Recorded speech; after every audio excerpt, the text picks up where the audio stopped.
This is the Chris Berry Show.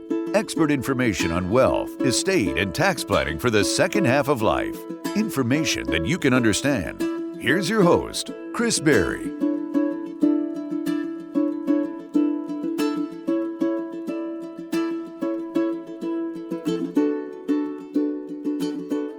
Welcome, everyone. This week, just like every week, we're going to start with a positive focus. But before that, I just wanted to introduce our guest this week. We're going to have Jennifer Howard, who's the executive director of the Alzheimer Association. Very excited to have her back on the show. We've had her previously, but we wanted to reconnect after the Alzheimer's Walk.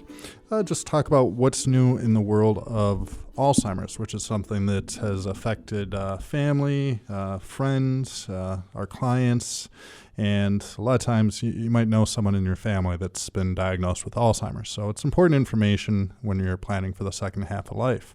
And one of the things that we'll offer this week is a free copy to the first 5 callers or emailers. We'll send out a free copy of the Caregiver's Legal Guide to Planning for a Loved One with Chronic Illness.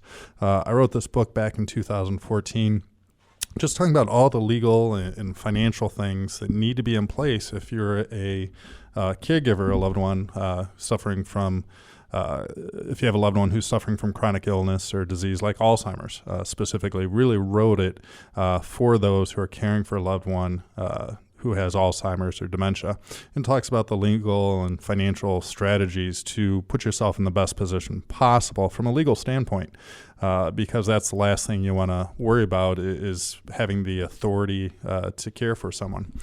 We talk about personal care contracts and powers of attorney and how to pay for long-term care. So if you do want a free copy of that book, give us a call at 810-355-2584. Leave your name and address, and we'll send you out a copy. Or you can email me at askchris@thechrisberryshow.com. Make sure to put your name and address, and we'll send you out a free copy of that book. You can get it on Amazon for about $15 if you want to pay for it, but we're more than happy for our listeners to send out a copy. So this week we're going to start with a positive focus, just like we do every week, just something positive that happened previous week. And of course, just kind of wrapped up Thanksgiving. So Thanksgiving, it's all about a time for thanks, football and food, it seems like. And that's how my Thanksgiving was. I was able to spend it with my family, my wife's family, watched a ton of football, watched the Lions do the Lions, what the Lions usually do. But it was good to kind of slow down and give thanks. And I want to especially thankful for my parents who are always supporting me, thankful for my wife and my kids who give me a lot of purpose, thankful for my team at work for helping our clients, just a lot to be thankful. And sometimes with how busy life is, it's easy to forget about that. But gratitude is something that's very important to me. In fact, I have a little journal where I take 5 minutes every morning and every night just working on my gratitude, things that I'm thankful for, things that I'm blessed. And so in that season, I'm thankful for my family. And it certainly is a time of family. This next month is a little bit crazy. Just had my mom's birthday. My daughter's birthday is coming up. We have Christmas, my dad's birthday. A lot of gifts are going around. And it's a great time of year. So this week, again, we're going to have Jen Howard on the show. She's going to be in our second and third segments, so make sure to stick with us if you can. But starting off, I thought since we have Jen Howard talking about Alzheimer's, we need to talk about Alzheimer's and legal planning. In fact, I have a article that was published in Forbes that talks about the things that you need to think about if you have a loved one that's diagnosed with Alzheimer's or dementia. And actually, if you give us a call or email us, in addition to the book, we'll send out a copy of that article. It's just a 2-page copy. You could probably find it online if you wanted to as well. But it just gives a good guidance from a legal and financial standpoint if you are a loved one who's or if you're caring for a loved one who has been diagnosed with Alzheimer's or dementia, because there's some things that you need to do, and especially right away, and some things that you probably shouldn't do if you don't need to. So probably the most important thing, if you do have a loved one that's diagnosed with Alzheimer's or dementia, is to make sure that you have the legal authority to make decisions for them when it gets to the point that they cannot make decisions anymore. So something that's important to understand is just because someone has an Alzheimer's or dementia diagnosis, that doesn't automatically mean they don't have capacity to make decisions. But it is an indicator that shortly in the future that may be the case, or at some point in the future that will be the case, because and I'm sure Jen will talk about this, we don't have a cured Alzheimer's yet. So the most important thing is to get that legal authority so that if capacity does diminish, that all of a sudden our loved one isn't able to sign or make financial decisions anymore, that we have a well-drafted set of powers of attorney. And really there's 3 disability documents that we should have in place. And this isn't just for anyone that has Alzheimer's or dementia. This is really for anyone who's approaching retirement age. There's 3 key disability documents that you should have in place. So the first thing is having, and probably from a legal and financial standpoint, this is by far the most important, is that well-drafted financial power of attorney document. That document that appoints someone to make financial decisions if you're unable to. And this is vitally important if we have someone that may in the future have a diminished capacity. So like if they're diagnosed with Alzheimer's. And I say a well-drafted financial power of attorney because this document is creating your rule book. It's creating the set of rules that will either allow or disallow you to make certain decisions, like to open up a bank account or write checks or work with an IRA or change beneficiaries. And especially when we're concerned about long-term care costs, sometimes we need to move money around. And having that well-drafted financial power of attorney, that's going to give us the authority to be able to do that. And too often when one of our attorneys sits down and reviews a financial power of attorney of a client, we see that it's only like 3 to 5 pages. It's basically a blank check. It's not specific enough. It's missing all the key language, all the expanded powers that when you take that document to a bank, the bank is always in kind of cover my butt mode. They're not going to allow you to do what you need to do. So by having a well-drafted financial power of attorney, that gives you the legal authority to get things done for your loved one who has been diagnosed with Alzheimer's or dementia. So that's the first of those key disability documents. The second key disability document is what's called a medical power of attorney. So this is a document that appoints someone to make medical decisions if you're unable to, including decisions with regards to end of life. So maybe you've heard of Terry Schiavo before. She was a woman down in Florida. She was in a vegetative state. Her husband wanted to remove her from life support. Her family members wanted her to remain on life support. It became a big court battle that lasted over 8 years. Well, all of that could have been avoided had Terry Schiavo had that medical power of attorney in place. And likewise, if you have a loved one that's diagnosed with dementia or Alzheimer's, we need to make sure that we get this document signed to make sure that you have the legal authority to make medical decisions for them. And then the third key disability document, if someone is diagnosed with Alzheimer's, is to have what's called a personal care plan. And this is a document that gives instructions to the financial and medical power of attorney on how best to care for you if you or your loved one were to need long-term care. For example, would you want to be kept at home as long as possible? Would you want to visit family only if you're presentable, certain foods you like or don't like, certain music you like to listen to, or books you'd like to read, or magazines. Because understand, we don't go from healthy to passing away. We go through this aging process. And so it's important that we document what we want that process to look like. So if the medical power of attorney is talking about end-of-life decision-making, then the personal care plan is talking about long-term care decision-making. And if we have a loved one that's diagnosed with Alzheimer's or dementia, we want to make sure that we gather up all their wishes so that as they go through this process, we can follow what their wishes are as much as possible. So by having those 3 key disability documents in place, the financial power of attorney, the medical power of attorney, and the personal care plan, then hopefully we can avoid the 2 things that we want to avoid as we go through this process from a legal standpoint. And the two things that typically we want to avoid are guardianships and conservatorships. So this is sometimes a little bit of a mistake I see some families make, is they just rush out assuming they need a guardianship. And a guardianship is a court process where you go to court. Now the court appoints you the guardian to make decisions for someone who's deemed incapacitated. So it'd be similar to having like minor children. You're kind of a guardian for that person, where you're taking away their ability to make decisions. And so I think that rushing out to get, and then if you happen to have money, that's where the conservatorship piece comes into play. So I think rushing out to get that guardianship and conservatorship, it's a little bit of a mistake sometimes, because now you're getting the courts involved. And understand you're taking away, A, someone's ability to make their own decisions, and B, it's not just you making the decisions. Now you're also leaving it up to the probate court and the probate court judge. So you're taking away independence not only from the person who needs care, but also from you as the decision maker, where now you have to run things through a judge. You have to do annual accountings to the judge, which is going to slow down the process, which is going to lead to more costs and just more hassle. Already serving as a caregiver is enough hassle, let alone having to go to court to be able to make decisions.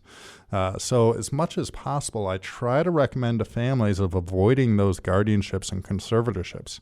But sometimes they'll talk to a neighbor or talk to sometimes even a social worker, or maybe someone at the bank or a family member, or they'll go online and they'll think that they have to run out and the next step is automatically that guardianship and conservatorship. But in reality, I think that should be one of the last options. I consider it almost a nuclear bomb option of a choice of last resort. So instead of the guardianships and conservatorships, maybe instead try to have that well-drafted financial, medical power of attorney, and personal care plan, those disability documents. And also keep in mind, if someone is diagnosed with Alzheimer's, it doesn't automatically mean they're incapacitated. It's just telling us, or an indicator that they're marching down that path. And so even if you have an Alzheimer's or dementia diagnosis, you still might be able to execute a financial power of attorney or a medical power of attorney or personal care plan. Because again, just because you have that diagnosis, that doesn't automatically take away your ability or your capacity. It's just an indicator that that's going to be something that you're moving towards. So having those disability documents, avoiding the guardianships and conservatorships are very important, and that's kind of the first step. And then once that's in place, from a legal and financial standpoint, the next step is to figure out how are we going to pay for long-term care, because that's going to be something that will be most likely a big issue, because we know as of right now, 1 in 2 individuals need nursing home care. 3 out of 4 need some form of long-term care, according to recent statistics.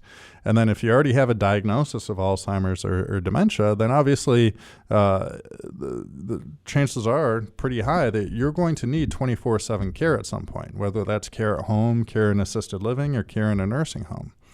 And unfortunately, the way the system is set up, the more resources you have, the more choices you're going to have, and the better quality of those choices.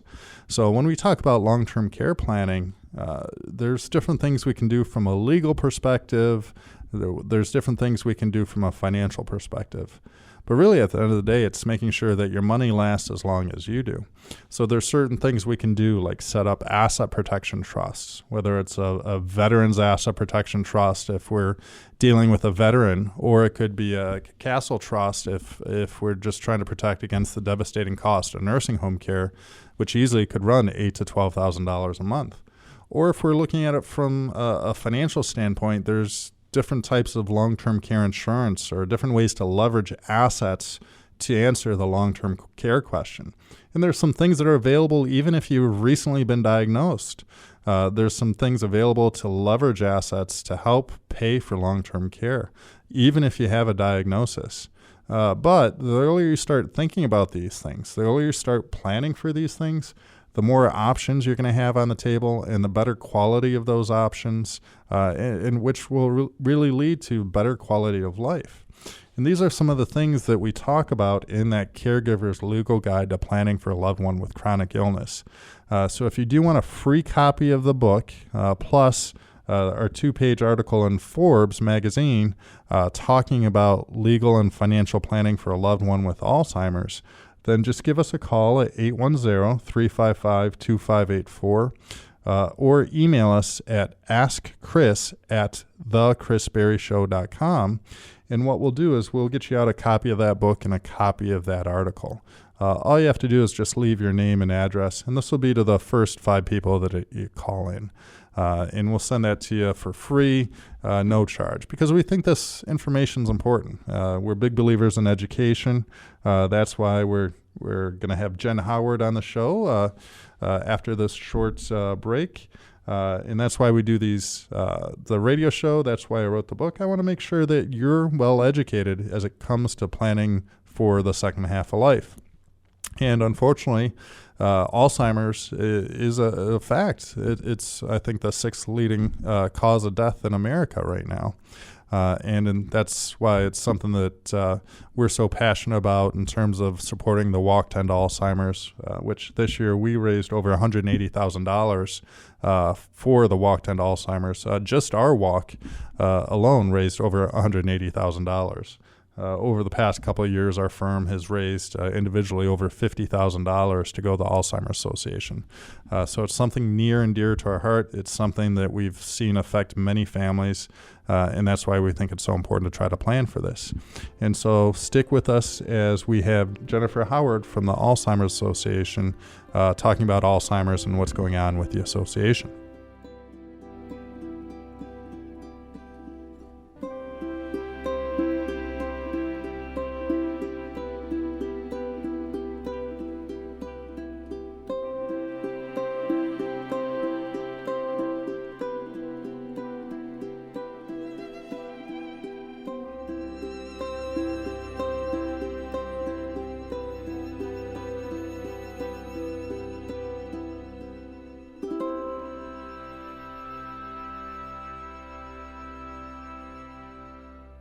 If you or a loved one is in need of estate planning, make sure you talk with certified elder law attorney Chris Berry from the Elder Care Firm, like Dave Marsh did from Pinckney. You hear stuff about attorneys being, crooks and whatever, I didn't know if I could find one that wasn't going to try and, stiff me. So I was really happy to find the Elder Care Firm. They were just really, really helpful. I went to that seminar, and when I would call people, I'd get calls back. They'd answer questions, and I was real happy with it all. They laid out everything it was going to cost me, and it gave me a real good peace of mind. I would recommend them to anybody, And I don't recommend a lot of people, but I would recommend them. Hello, I'm attorney Chris Berry. I can help you develop the best plan possible. Call 810-214-3800 to schedule a free 15-minute phone consultation or to reserve your seat at our next workshop. The Elder Care Firm is here to help you and your family find solutions. Visit theeldercarefirm.com today or call 810-214-3800. Welcome, everyone. We have Jennifer Howard, who's the Executive Director with the Alzheimer's Association. How's it going, Jennifer? It's going well. Thank you for having me. I'm very excited to have you on the show, specifically talking about Alzheimer's. And why don't we start off with the big question everyone has is, what's the difference between Alzheimer's and dementia? Thank you for asking, Chris. That's actually the number one question that we get at the Alzheimer's Association. And I think it's very confusing because people use those terms back and forth all the time. Even doctors, exchange Alzheimer's and dementia. Alzheimer's is simply a type of dementia. There are many different types of dementia. Dementia itself, we don't really consider a diagnosis as much as a description of symptoms. So dementia just means memory loss that's so bad that it affects somebody's everyday life. And there's some other components to it, but Alzheimer's disease is the most common non-curable type of dementia. Other types of dementia might include multi-infarct dementia, frontal-temporal dementia, Lewy body disease. There are lots of other types of non-curable dementias, but there are other things that can be happening in somebody's body that causes dementia as well, including vitamin deficiencies, different types of systemic illnesses like infections. Sometimes depression can cause symptoms that mimic dementia. It doesn't necessarily mean that it's an ongoing progressive dementia like Alzheimer's. So that's the easiest way to think about it, dementia being sort of that umbrella term that all sorts of different dementias are housed under. And I know you're not a clinical doctor, but what defines Alzheimer's versus dementia? So if we have dementia as this umbrella, then what is it that makes Alzheimer's under that umbrella of dementia? That's a great question. So again, with dementia just mostly being a description of symptoms, we may know somebody has dementia, but what's causing the dementia? If Alzheimer's is causing the dementia, Alzheimer's disease itself is a progressive, ongoing type of dementia, meaning it gets worse and worse over time. Alzheimer's disease itself is usually a very slow progressing type of disease. So it's not like somebody wakes up one day and suddenly their memory loss is just really bad and they're having a hard time functioning. Right. Often it's happening very, very slowly over the course of time. And what's important is that if somebody's experiencing memory loss, they should get a diagnosis. Alzheimer's disease is diagnosed by a series of different types of things. So you can't just go to your general practitioner and in one visit get a conclusive Alzheimer's diagnosis. It usually, we used to call it a rule-out diagnosis. So we pretty much look at the symptoms and then rule out all the other things that can be causing it. So you would see your primary doctor for blood work, for urine samples, that type of thing, rule out all those vitamin deficiencies, infections, those kind of things that we've been talking about. Brain scans would be in order, so just ruling out things like mini stroke or brain tumor, those types of things.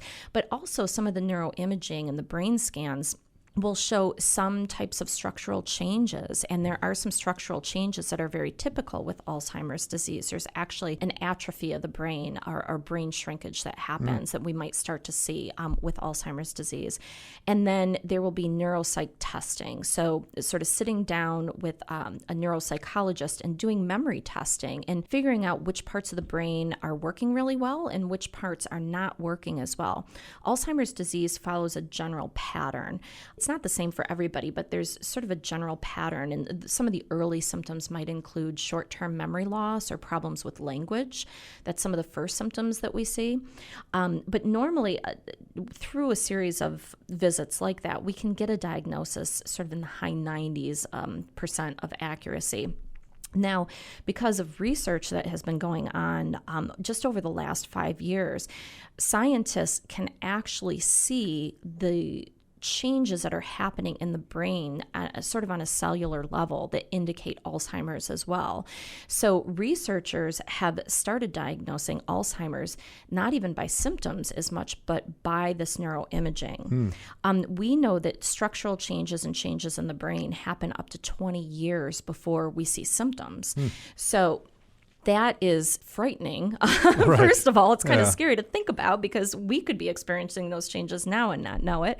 But the exciting part about that is that if we can see Alzheimer's starting to set in before we see symptoms, that may be the opportunity for an intervention where we could sort of slow or halt the progression to the point where either we don't see symptoms or those symptoms happen many, many years before or after we would have seen them otherwise.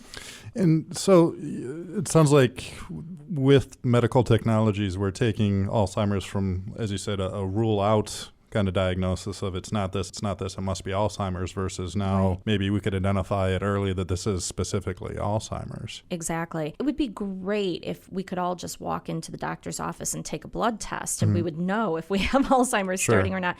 But actually that science is not too far off. There are a lot of biomarkers that can identify sort of the beginning of Alzheimer's or could raise suspicion about Alzheimer's starting to set in before we see symptoms. And some of it does include blood work. There have been some research going on with looking at the eyes, with looking at the spinal cord fluid, those types of things. And so a lot of the research right now is focusing on those biomarkers. How can we tell if there are changes happening in the brain?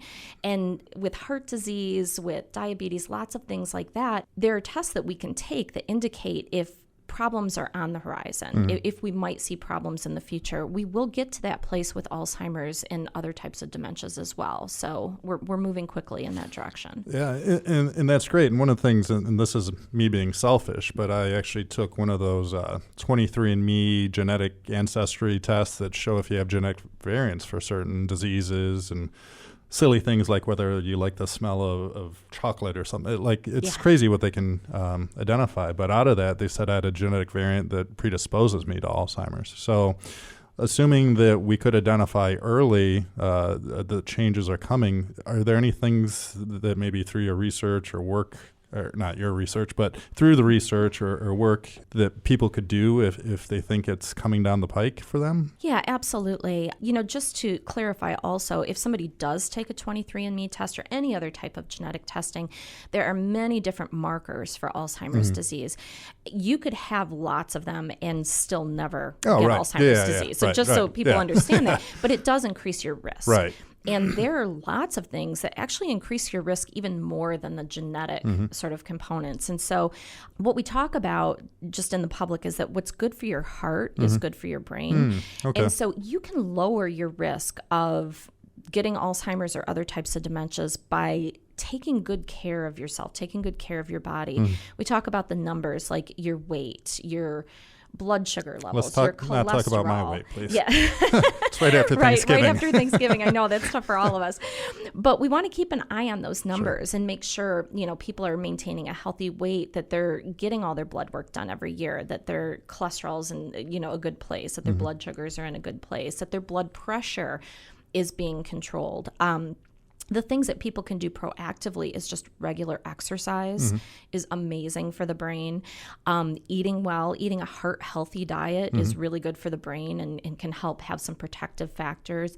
The other thing that we talk to people about is staying socially active and really challenging themselves to learn new things. And so, every time we learn something new, we have new connections that happen between neurons and the brain. The more of those, the more protective that can be for your brain. So if something does set in, people tend to fare better if they have all of those components. So they're constantly learning, they're staying socially active, they're exercising, they're eating well.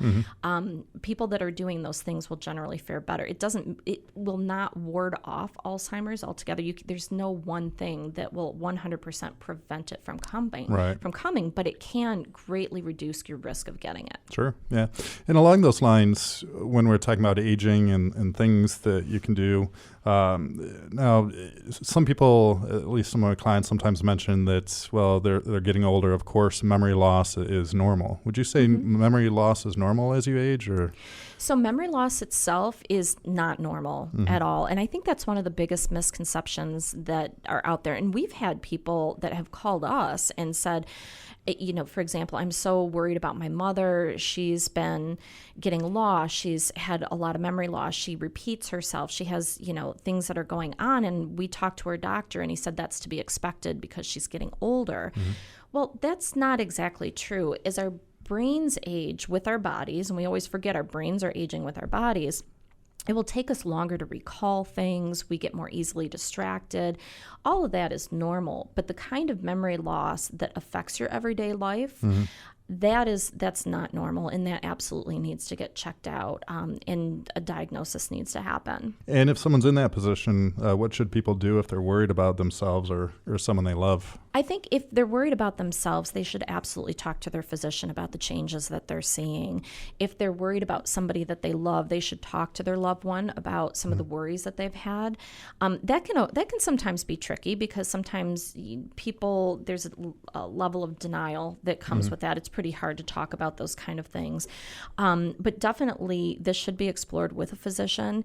And if you're really worried about yourself or really worried about a loved one and you go to see your normal primary care doctor and he or she says, well, you probably shouldn't be that worried. If you're really worried, push it. Ask for testing. Ask for a diagnosis, because I think that happens a lot. And if people are having a tough time having those kind of conversations, they can always reach out to the Alzheimer's Association. That one of the things that we do is we coach families on how to have these really tough conversations, and where to go for help, because a lot of people don't know where to get a diagnosis. Do they go to their regular doctor? Do they have to go to a specialty clinic? And so they can really reach out to us, or there are other organizations in the community too that can point them in the right direction. Sure. And so reaching out to the Alzheimer's Association, certainly that's an option. But you asked the question, and maybe you could provide some insight on that. Is this, if they are concerned about memory issues or Alzheimer's, is it something that they get diagnosed from their primary care physician?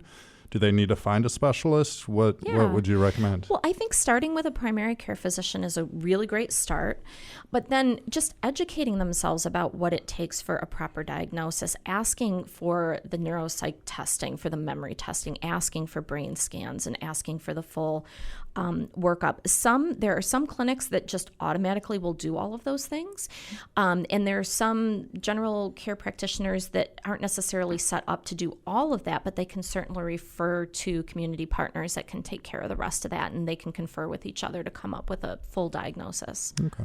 And so if someone is diagnosed with Alzheimer's or another dementia, what should they do, or what should they prepare for?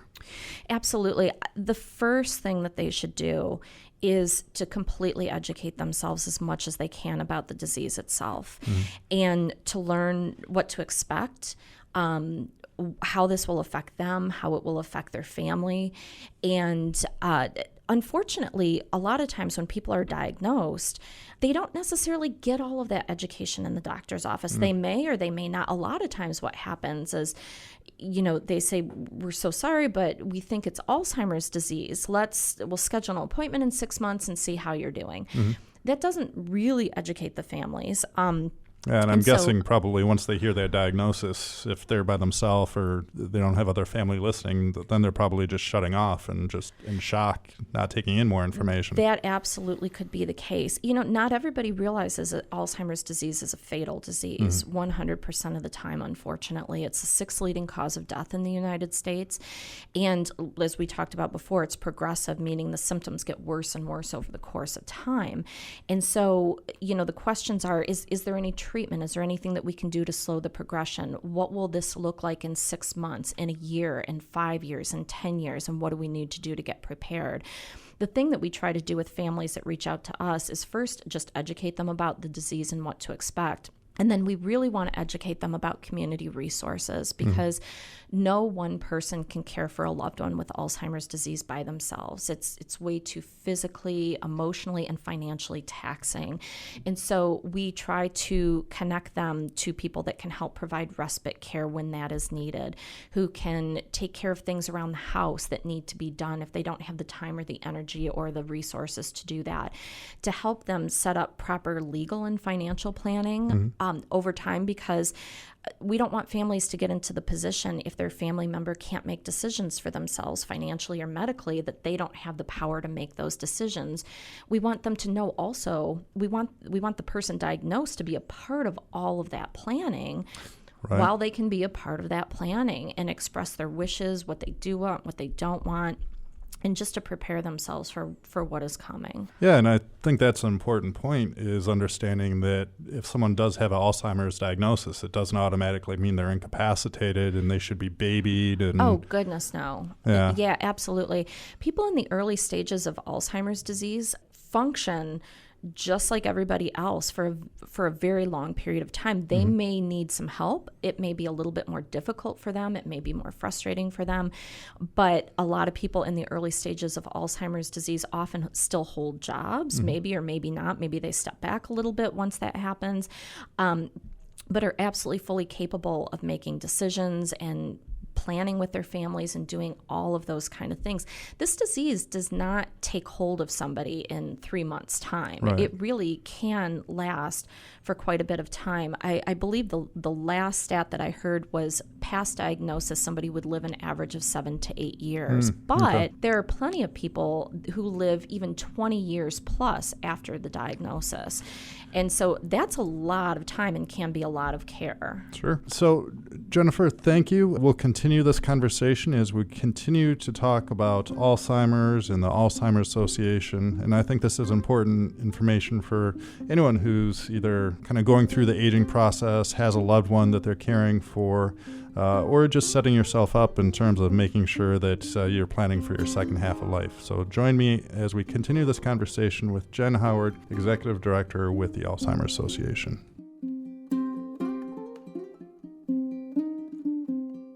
If you or a loved one is in need of estate planning, make sure you talk with certified elder law attorney Chris Berry from the Elder Care Firm, like Don and Deb Milner did from Heartland. We worked all our lives for retirements and pensions and everything. And if you don't pay attention, somebody will become ill and you'll lose everything that you have to the illness. And then when one of you closes your eyes and leaves, the other one goes, I'm standing here bankrupt, broke, and I'm in my 80s. What do I do? You can prepare for dying in estate planning, but what happens if you live and you have to sustain yourself, in a nursing home or an extended care facility and those kinds of things? So if you don't plan for that, you're going to end up in a really different place. I guess from my perspective, I would recommend Chris to anybody. He and his staff treat us like family, not just somebody that I'm paying to take care of my estate. Hello, I'm attorney Chris Berry. I can help you develop the best plan possible. The Elder Care Firm is here to help you and your family find solutions. To schedule a consultation or sign up for a workshop, visit theeldercarefirm.com today or call 810-214-3800.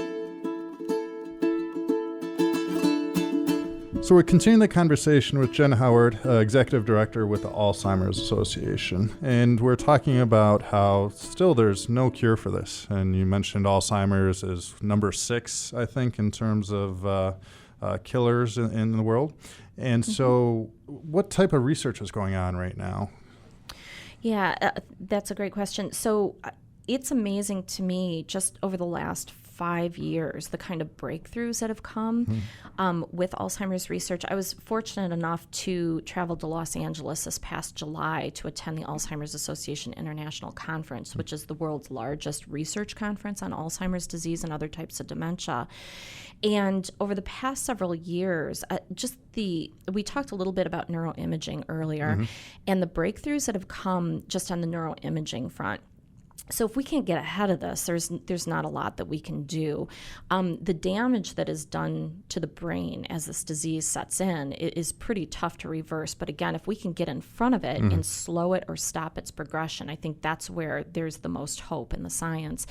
And so the fact that we can now look at the brain and some of the standard characteristics of Alzheimer's, we'll see what's called amyloid. It's amyloid proteins that are built up in the brain, and tau, which are terms that you might hear if you've ever read up on Alzheimer's disease. And the presence of amyloid and tau are great. Usually with most people with this disease, we can see that in the brain through neuroimaging now, and we couldn't do that not very long ago. We could see the basic structure. We could see if there was some atrophy of the brain, but we really couldn't see it on a cellular level the way that we can now. And so that's extremely hopeful. Now, you can't just walk into your doctor's office tomorrow and say, I'd really like some neuroimaging. Can we check my amyloid? And can we check the tau in my brain? Right. That neuroimaging is extremely expensive and is not paid for by Medicare or any type of insurance at this time. Right. But it's interesting because the association is actually working to try to get some of that testing done sort of on a regular basis, and to have Medicare and other types of payers pay for that, which would be really exciting. Sure. So the other biomarkers that we talked about, trying to identify different characteristics of the disease, maybe before symptoms show, like the blood testing and other things that we talked about. There's a lot of research there. There is quite a bit of research on different medication therapies that are being used with people intravenously to try to stop or slow the progression. And so there are some folks who think that they have found some medications that might help do that, to help stop or block the amyloid from progressing, or even in some cases to remove it or to lower it down. One of the biggest breakthroughs that came through, it was 2 years ago, was a study just on blood pressure. And in that study, they discovered that keeping blood pressure at a level that was well under control, actually under what the American Heart Association has recommended as sort of a healthy level, had so many protective factors in reducing the risk of Alzheimer's disease that it was sort of the breakthrough study that came through in that international conference. And so a lot of studies on lifestyle, a lot of studies on protective factors like that, blood pressure, exercise, diet. There's a study that the association is funding and running right now called the U.S. Pointer Study, and the entire study is about lifestyle factors because it would be great to have a magic pill. If we could have a pill that would just stop it or take it away, that would be amazing. But we really feel, the researchers feel at this time, that the answer to Alzheimer's will be a combination therapy. It will probably be a medication therapy in conjunction with lifestyle. And very much like you would treat heart disease or heart health, you might have some medications that will help keep things under control, but nothing is going to work if we don't have a good lifestyle to back it up. And so a lot of the research is focused on lifestyle and the protective factors that having a healthy lifestyle will play on the brain. Yeah, it makes sense. I actually just picked up a book that talks about having a healthy diet for Alzheimer's, like a Alzheimer's prevention diet. I haven't gotten into it yet, but it's next on my reading list. But. Yeah, absolutely. Yeah, read it and follow it. Yeah, exactly. That's probably a good thing to do. So you mentioned how the Alzheimer's Association, one of the things they're doing is trying to get these expensive tests covered by Medicare. What are the things that the Alzheimer's Association does? It's a common question I get when I'm talking with clients, and we're always trying to raise money for the Alzheimer's Association through the walk. So what exactly does the Alzheimer's Association do for individuals? Absolutely. A lot of people think that we just fund research, and then there's some people that don't know we fund research, and they think that we just have support groups. And the answer to that is that we are fighting Alzheimer's disease and other dementias in every single way that we can possibly think to. So we are looking for a world without Alzheimer's and other dementias. That is our vision. That is what we follow. So we invest heavily into research. We're the world's largest nonprofit funder of Alzheimer's and other dementia research. We will continue to do that. We convene researchers. So it's not enough just to fund studies. We have to get the scientists together. We have to get them talking. We have to get them collaborating. We have to do that on a worldwide level. And so that's a big part of what we do.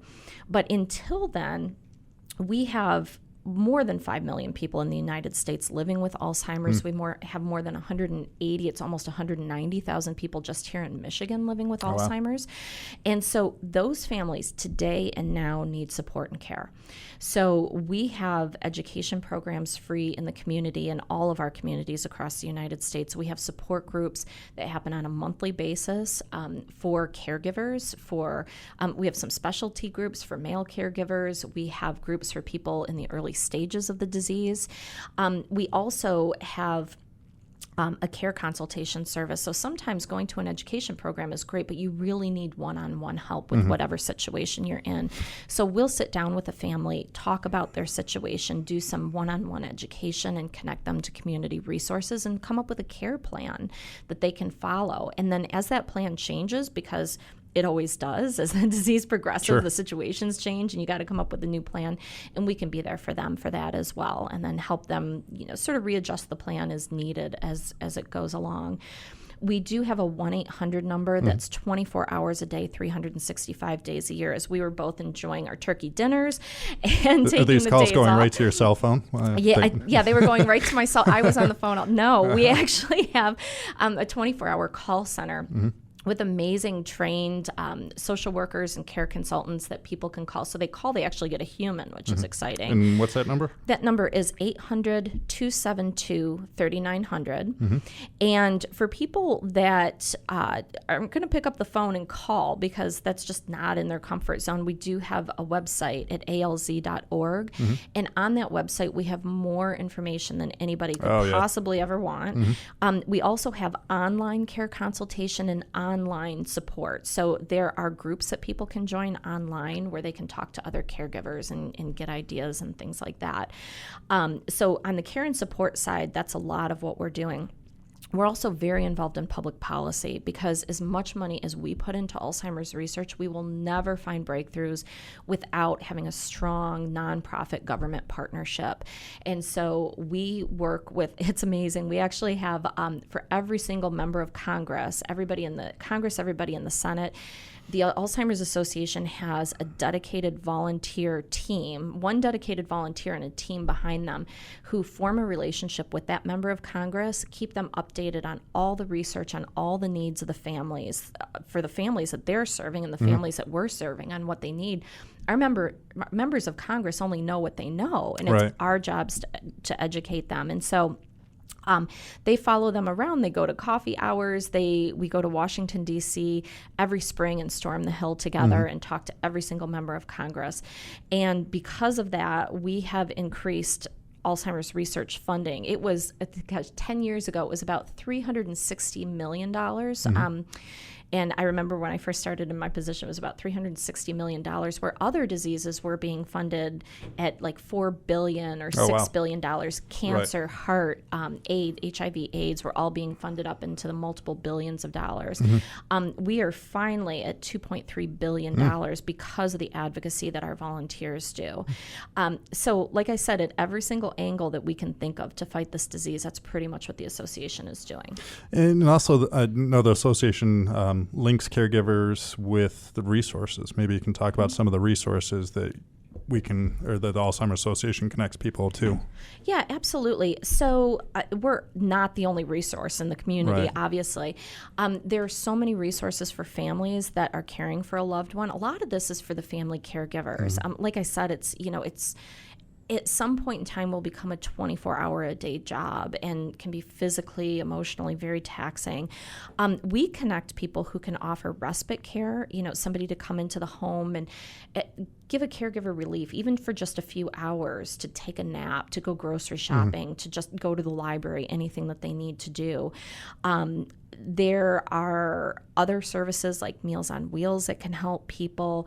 Some, depending on the community, there are some volunteer programs where volunteers will come and just sit with your loved ones, so not necessarily even pay by the hour caregiver service, but just friendly visitors.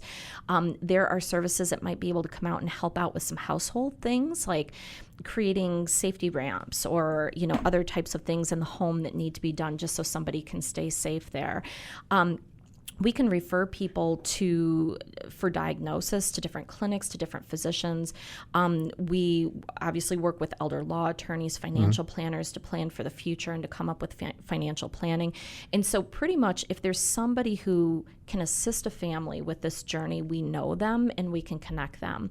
And we're not the only ones in the community that can do that. Our area agencies on aging, which cover, every single part of the United States as well. Everybody has a local area agency on aging. They also do that sort of information and referral. There are some other small agencies, depending on the community that people live in, where people can get connected to local community resources. There are adult day programs, too. I forgot to mention those. Respite services where somebody with memory loss can go, for the day and make new friends and hang out and do some really great projects. And a lot of people who work full-time take advantage of those types of things, or just take advantage of that to get some rest and get some chores done. Yeah, and I think you made an important point that it's not just caring for the person who needs care, but we also need to care for the caregiver. And one of the big things is that caregiver burnout. And I think it was interesting, and this is probably the first time I've heard of it, is having a different support group for male caregivers. So not to stereotype, but of the caregivers I see, probably 3/4 of them are women and 1/4 are maybe men. But it seems like it's a different dynamic for the men in that role, where there's maybe more stubbornness, more unwillingness to accept help. Well, and sometimes, and this is a generational thing, and not to stereotype, but it is a generational thing. Sometimes men are put in positions of doing things that they've not been doing. They haven't necessarily been the primary caregiver of their family. And so that may not be a role that they're used to or that they're comfortable in. And sometimes they just need some help and encouragement from other men that have been in the same position and going into territory that isn't necessarily familiar or comfortable to them. There are other groups as well well, the LGBT community. Right.